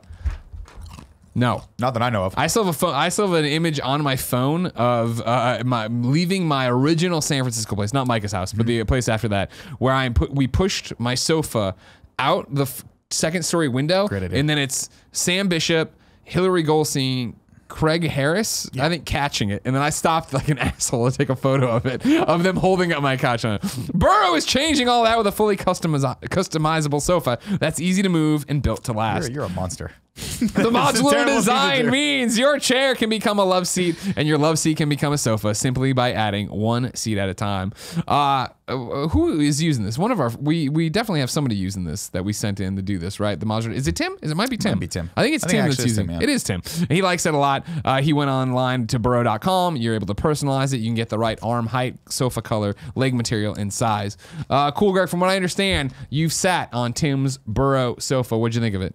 Oh, many a times. I didn't realize that was Burrow. But I do like it. Yeah, right? Yeah. I remember. Now I remember this when he got it when him and Gia moved over there. Burrow is the only sofa that grows with you and actually fits your life. You right now can get $75 off your Burrow sofa at burrow.com/Greggy. That's BURROW.com/Greggy. Burrow, furniture that fits. Nope. Furniture that's fit for modern life at home. That's good. That was really good. That's a good one. Thank you very much. Up next, it's Gabby. What is Gabby? Gabby is your insurance concierge. They are an online broker who compares all the insurance options to find the right policy, all in under 2 minutes. Recently, I believe on, not this show, must have been Games Daily. I remember Tim came in. He's also using this right now. Yeah, you go there, you input all your information, and they go through and they figure out which insurance you should be using. I should do this. Why don't you? Because I should. You can set it and forget it with Gabby. You shouldn't have to worry about insurance, and with Gabby, you don't have to. In under 2 minutes, we do all. That's them, not me. We do all the research, scouring all of your available options to make sure you are getting the best policy for your individual circumstance. Gabby auto checks your options and has an easy renewal. No, every renewal time to make sure you are still getting the best deal ever. There's no spam for real. They don't sell your information to like other brokers do, and they'll never spam or call you. Gabby is your insurance concierge for life. Gabby is licensed insurance broker in all 50 states. Gabby is in the relationship business. That's why we think of it like a concierge, someone you know and it gets to know you over time. You can test out Gabby for free right now at Gabby.com/Greggy. That's GABI.com/Greggy. They're an insurance broker. They want to help you, so get over there and let them help you. That's not their slogan. I was like, get over there and let them help you isn't what their slogan. They don't have a slogan. I'll be honest, I think everyone listening to that, myself included, knows that's not their I'm just slogan. making sure it's clear. I'm seeing that they have no slogan. Some people don't. But then I feel like we should give it to them. And I think get over there and let them show you. What, you read the last part again? What is it again? Test out Gabby for free at Gabby.com/Greggy.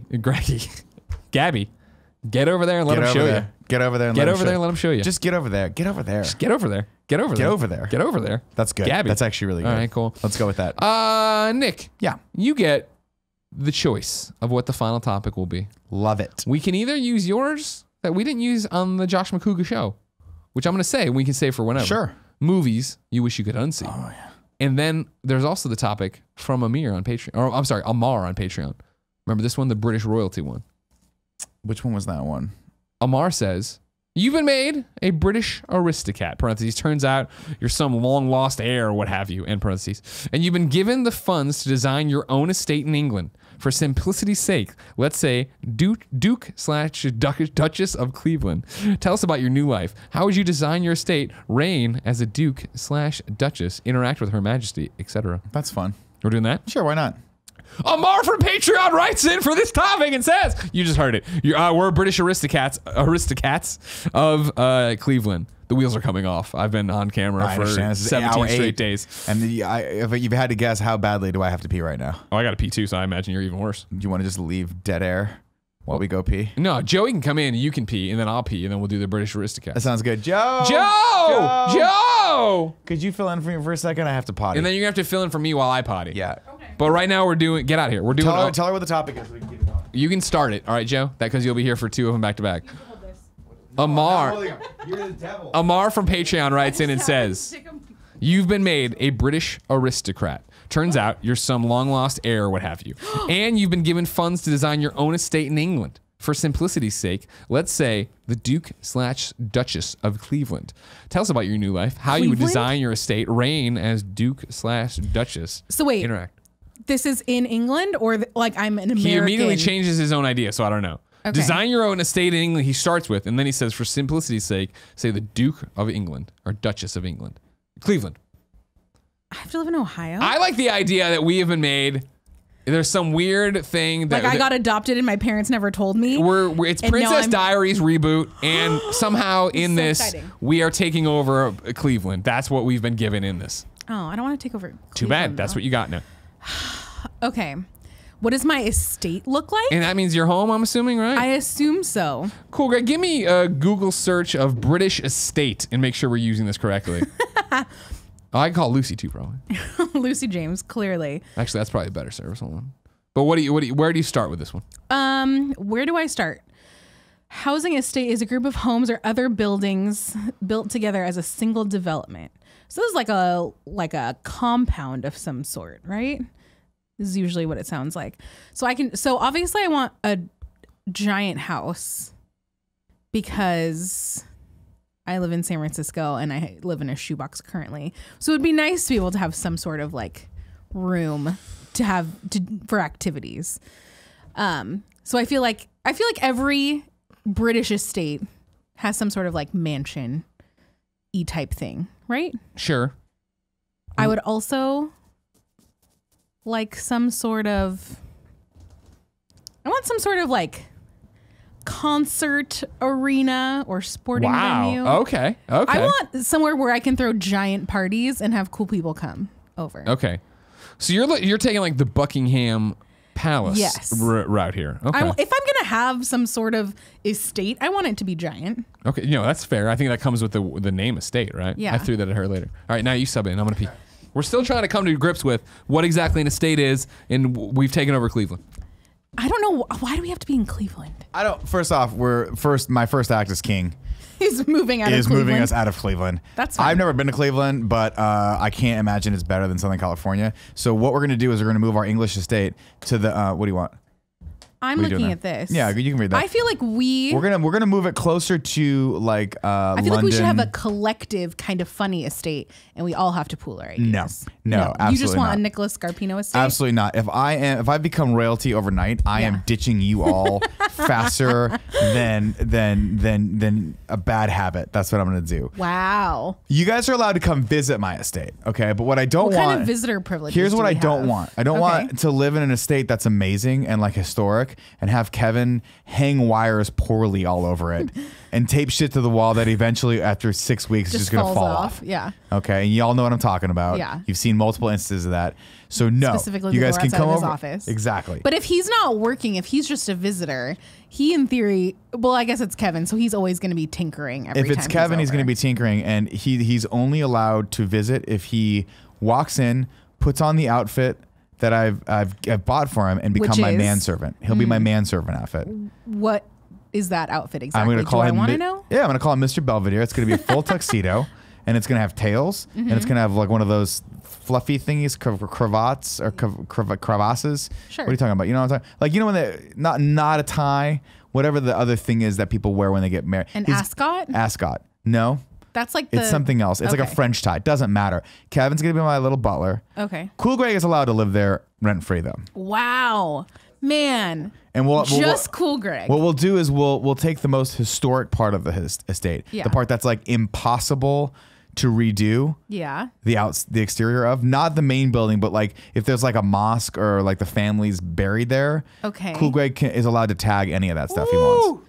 Okay. Super expensive, like the worst possible place you could ever think for graffiti to be. That's where we will allow Cool Greg and his friends. Okay. Because so Cool they Greg all get to be there. Well, they can't tag. It's only for Cool Greg. But if he wants to allow that, he can do it. Delegate his tagging rights. Yes. To be somewhere else. I would assume so. Now, Greg, what we've decided is that Cool Greg, this mic's up, right? Yeah. Yeah. Are we calling the Earl and Duchess of Buckingham? Yes. Cool. Hello? Lucy James, it's Greg Miller. You're on the GameOverGreggy show. How are you? Great. Hey, I'm good. How you doing? Great. We need your Britishness. We've Amar from Patreon's written in. He said we've been made. This is hypothetical, of course. Don't worry. Don't panic. Okay. He says we've been made, each one of us or you, the Duke/Duchess of Cleveland. So like from England, we're there. He wants to know what our estate would look like. So, question number one. Estate. What is an estate? What is an estate? Like, is it just Buckingham Palace, or is like estate to you people mean like we have a town? So, I would say that an estate looks more like a big grand house, kind of like a Downton Abbey. Okay. Where you have like a big house, you've got people who work for you, maybe you've got servants' quarters, you've got land. Okay. Fair. Good. But also, an estate can mean. So I grew up on an estate, which is kind of like... Are you a duchess? Is she the Duchess of Cleveland? So an estate can have multiple meanings. So an estate where I grew up is like... I don't know, it's like a selection of houses that all look the same, and they kind of... I don't know, it's like a part of a town. I feel like it's got to be the first. It's got to be the first, right? Like we have... The one I'm talking about is like... small, lower middle class houses. Everyone lives in a kind of community. All the houses are built and look exactly the same. That's a very England thing. Okay. But See, we call those track homes. That's a neighborhood. Okay. Thank you. You're welcome. Thanks, are you Lucy. Home? No, I'm still at work. Okay. I'll see you guys. I'll see you later. All right. Bye. Bye. Just a delightful human being. She's great. Be great if you remembered her last name, though, sometimes. I fucked that up on the Extra Life stream. Did you really? Yeah, I called her Lucy right in front O'Brien. of her. Yeah. Oh, yeah, she was like, God damn you, brother. Because she's got to get that all the time. Yeah, her and it goes both ways. She was telling me Lucy that. O'Brien, Lucy O'Brien, like there was something where they were like, and Lucy James, and Lucy O'Brien didn't even get up. She's like, no, that's not me. Nope. I'm not getting up for that. Not me. Here's the first thing I do, of course. Yeah. Great. I'm a duke. I'm British royalty. Gary Whitta, enemy of the state. Whoa. Oh, really? I will just for. I thought you were going to pay him to be your manservant because I was going to pay. Just for the shits and gigs, I would make sure that he is can't like ever come back into from London. the UK. And I don't know that as a duke you have that power. We're in this world. We're making that a power. I was going to say, yeah, I'm duke and I'm over there, and Hugh Grant's the prime minister. Like I'm going to fucking make things happen. Are we in the world also where Joey decided to put her Chex cinnamon cereal on one of these coasters that has never been cleaned and has been on the floor many fucking I'm not times? eating this. Oh, okay. Fair. I thought you were eating those. Good. I know. Is that what you were going to hand me? Yeah. You thought I thought it was candy corn. No, I was definitely handing you Cinnamon Life. I should have trusted you. I know. You got to trust Joey sometimes. You're one of the good ones, Joe. Some of the times. Yeah. Just some of the time. So wait, I have a question. If that's what you're doing with Gary Whitta, do you have any plans for Rahul Kohli?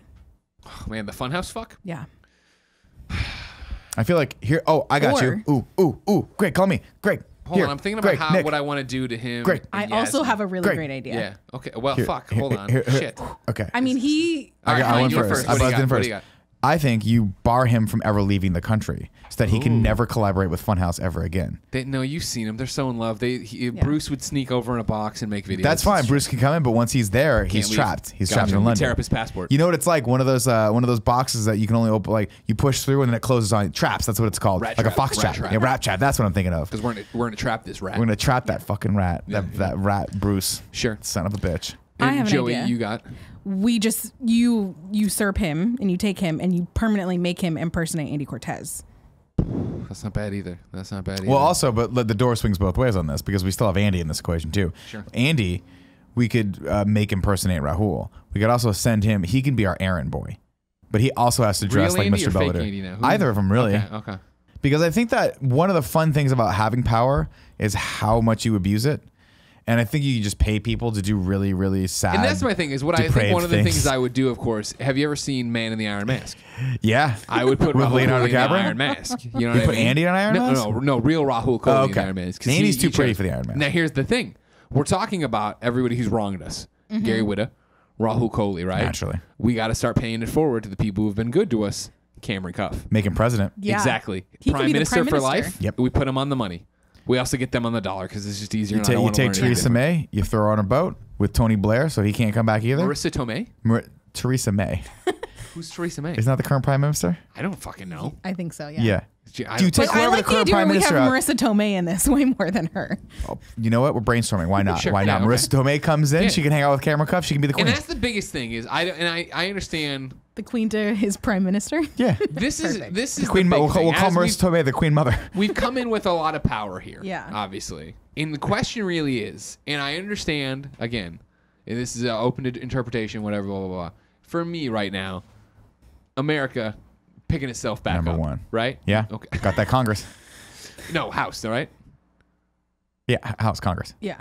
Right. My Senate. apologies. Sorry. I'm so out of it. I Sorry. You're apologize. right. No, you're right. You're right. Senate, House. Yeah, you're right.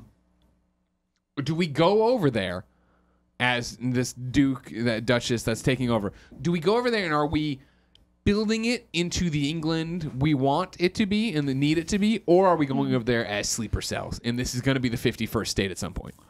What are we doing about Brexit? First off, we got to learn exactly what it is. Secondly, though, nobody likes it, so we got to stop that shit. Right. I think to answer your question with the question is how long do you think it would take us to turn all of England into Harry Potter land? Oof, now you're really thinking. Do you see what I'm saying? You're really thinking. Can we put Cool Greg in charge of that?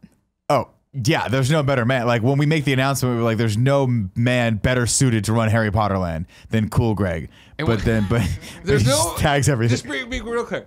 There's no man better suited to run Harry Potter land, aka all of England. All of Is that what we're England, doing? Okay, just yeah. making sure. Yeah, well, I mean, you have to also understand that wherever Cool Greg lacks, and this, I don't mean this as an insult, Cool Greg, but you're not a perfect human being. Obviously, Cameron Cuff and Marissa Tomei will make up for him. Yeah. Great point. Like to help Great lead point. the country. Great point. I feel like three people easily could lead the entire country. It's a very small country. It's roughly the size of Rhode Island. It's something like that. It's something like that, right? It's close. I made that up. I see Cool Greg in charge of all of the Harry Potter continuity, Yeah. making sure that all of the neighborhoods and the boroughs are in accordance with J.K. Rowling's vision. To answer your original question, I think when we come in as an invading foreign body. Gotcha. And we come in. Yeah, exactly. You know what I mean? Yes. You're right there with me, right? We do that thing where we fly into Heathrow, we land, but we're real quiet about it, and then we get in a nice boat and we go out into the water and then turn it around. We turn every radio station and TV channel to Panama. But we have to be this speedboat. Yeah. Like the end of The Hangover 2 or whatever it was when they just crashed the speedboat. And then, but we have to come from not the channel side. We have to come from the other side where there's nothing. Just the ocean. Yeah. Like we're coming so from they're America. like, where did they come from? Did these guys take a fucking speedboat? And they're like, from New Jersey? Like, is that where they're from? And their monocles fall out and they drop their tees and their doilies are blowing off the tables. Christ, and we're all fucking in like America, the pants that are like the American flag. We're throwing actual cookies at them, not biscuits. Yeah, we're like, these are fucking cookies. That's what they're called. Right. Stop calling them biscuits. Everyone. Metric system out the fucking window. Celsius out the fucking window. We're like, these are pants, not underwear, right? Because they call their underwear pants and their trousers are pants. What the fuck? I've never heard that. Yeah, that's true. a real that's thing. True. Oh man, these people got to stop. They got to go down. I'm sorry, England. We're coming for you. It's not a big deal, but we're going to invade your country. We're taking the fight to you. Because for the last 250 years, we've been in stalemate, Cold War. Now, as you know, of course, whenever there's an broke free of invading this stupid force clutch, that it has all the power, because that's what's happened now that our state is England. Yeah. There needs to be a rebel group that's going to try to overthrow us, right? The Rebel Alliance. You know who we're tapping for this? Mark Freeman. He's an inside sleeper agent. He acts like he has all our artwork. He knows everything about us. And he acts like they came into my country and they took it over and they're bad people. But in reality, he's happy with the changes we're making. But he's just gonna do it. But he's feeding us the information. Because when we ship him merch, it's not gonna cost him as 100%. much. We're making the merch there now. We'll be recording all of this on England time, and you want to stay up till 2 in the morning. No. We'll still do American time. Everything's American time. So American time, it's going to be 5 p.m. here. It's going to be 5 p.m. there. I was going to say, is this going to be like, are we going to, like, there's no vote, but how we just all killed daylight savings time, right? That's the goal. There we go. Anybody got the information on that? Because Jen asked me. I this have morning. no idea. And I was like, oh, we won? She's like, yeah, but what did we win? I'm like, no more daylight savings? Maybe. If I remember correctly, I think it just gives them the now. opportunity to vote about it. I don't think we actually killed daylight savings time. Oh, we're I think it gives like either now we have to keep track of like 2 different time zone or time things during the year. The idea is that it's gonna domino effect. We'll get everybody. Yeah. That's what happened with weed. Do me a favor. Once we legalized weed, right now. Canada was like, oh, that's so cool. Let's do it. What about the rest of the states? Hold on. I'm making a point here. I'm making a point. Yeah. He's opening the blinds right now. Pitch fucking black. Hate it. It's 5:47. Fuck me. Jesus. Stupid. Stupid. But that means that we want daylight savings time all the time. No, I want it to be daylight lighter. Everybody knows later. what we want. All right. I didn't read the thing. I didn't know what I'm voting on, but I know that everybody knows what I want. No. It's not this. I want to spring forward all the time. I never want to fall back. I never want to fall back. But when you spring forward, that is daylight savings. Fine then, Joe. That's what it is. Jesus, you understand what I'm saying? I want the kids to go to school when it's dark out. And you want to go home when it's light. Yeah. I want to go to comedy and have it still be light outside. I want the sun to have basically just gone down right when my show starts. That's what I want. Okay. Last night, because this is the problem. When it gets dark earlier, it shuts off, like it starts producing that melatonin in your brain. You get tired. You need the sunlight to energize you. It's true. Similar to that one Pete and Pete episode. Exactly. This is bullshit. On the other hand, though, it is cozy weather. So when I'm inside, you get cozy fast. I'm going to go get cozy tonight. It's going to be great. It's true. If you didn't know, ladies and gentlemen, this has been the Game Over Greggy Show. Each and every week, 4, sometimes 3, but it was really 2 to begin with. Best friends gather on this table, each bringing a random topic discussion for your amusement. Yes, Nick? I just want to say, I didn't have any faith that we were going to crush that topic. But we crushed that topic. You kidding me? Good job, Amar. And now everyone in England living in fear of us. That's right where we should be. Except Mark Freeman, who understands he will be propelled to the top of our puppet regime that when we need. Cameron Cuff, because he'll be president. When the British SAS come and invade his apartment, they're going to see all the posters and be like, we should have known. We should have known. But it'll be too late by then. Burn them all. They got the little billy clubs and their bulldogs. I think they carry guns now. No. You know the fucking rigmarole. Watch it live on patreon.com/kindafunny for just $1. You get the pre and post show. We're rolling into a post show right now. If you want to get the pre and post show later, you can get the video version over on Patreon, and we put up each and every Friday. The podcast doesn't come with it, but it also goes up early on Friday. Neither of those have ads. Then, of course, you can go to youtube.com/kindafunny. You get the whole show. Used to be topic by topic. We don't do that anymore because what the fuck would you break this into? Instead, it's just there. It's free. No pre and post show though. 3 very distinct movements in this podcast. One was free for all. One was jujitsu, and one was maybe prohibits us from ever going to England again. They're cowards. In Canada, you know what I mean? We'll go there, but they'll do that like they won't. Oh, I got nachi and biscuits. Nailed it. Time for the post show. Until next time, free version. See you later. Thanks for watching the Game Over Greggy Show, everybody. Do it again. No, keep this going. Right. You're watching this. This is great. Click here to subscribe to our YouTube channel. Click here to go support us on Patreon. Click here for a list of other episodes. And click down here for Cool Greg's Fun Hole.